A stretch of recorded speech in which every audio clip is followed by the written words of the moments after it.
સુરત મહાનગરપાલિકાની ચૂંટણીની ગરમી વચ્ચે કોંગ્રેસ માટે સુખદ સમાચાર સામે આવ્યા છે। આમ આદમી પાર્ટીમાં મોટું ગાબડું સર્જાયું છે, જેમાં બે પૂર્વ ઉમેદવારો સહિત 500 થી વધુ કોંગ્રેસની કંઠી બાંધી છે। આમ આદમી પાર્ટી માટે પરસેવો પાડનાર અગ્રણીઓને પાર્ટીમાંથી સાઇડલાઇન કરવામાં આવતા આખરે બિનસાંપ્રદાયિકતાને વરેલી પાર્ટી સાથે જોડાવાનું મન બદલી લીધું છે, જેમાં સૃષ્ટિ વિસ્તારમાંથી મોટી સંખ્યામાં આમ આદમી પાર્ટીના આગેવાનોએ કોંગ્રેસની કંઠી બાંધી લીધી છે। લોકસભામાં વિપક્ષના નેતા આદરણીય શ્રી રાહુલ ગાંધીજીના નેતૃત્વમાં સંપૂર્ણ વિશ્વાસ રાખતા પાટીદાર આગેવાનોએ કોંગ્રેસ સાથે જોડાવાનો નિર્ણય લીધો છે।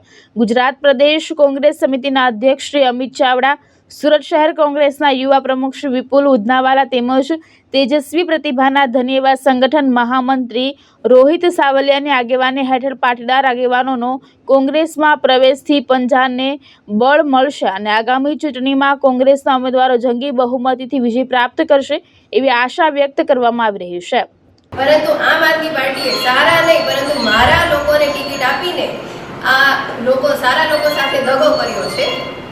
આજ રોજથી કોંગ્રેસ પાર્ટી રાહુલ ગાંધીના વિચારોથી હું પ્રભાવિત થઈને જે વિચારો સમાનતાના માનવ સેવાના વિચારો છે એનાથી પ્રભાવિત થઈને હું કોંગ્રેસ પાર્ટી સાથે જોડાઈ રહી છું। આભાર। ભાવેશ ઉપાધ્યાય, દ્રષ્ટિકોણ ન્યૂઝ, સુરત।